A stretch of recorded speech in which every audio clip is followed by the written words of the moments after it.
Mások vittek rossz utakra engem, a mások bűne az én hibám. Nem volt semmi nagyra vágyás bennem, nem is lett volna soha talán.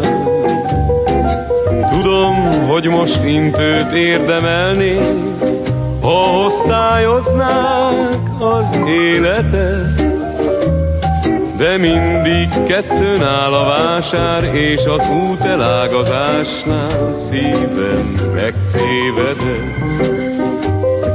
Megértem, hogyha akárki más egy ilyen nagy hibát csinál, de kérdem, hogy egy komoly tanár hogy lehet ilyen szamár.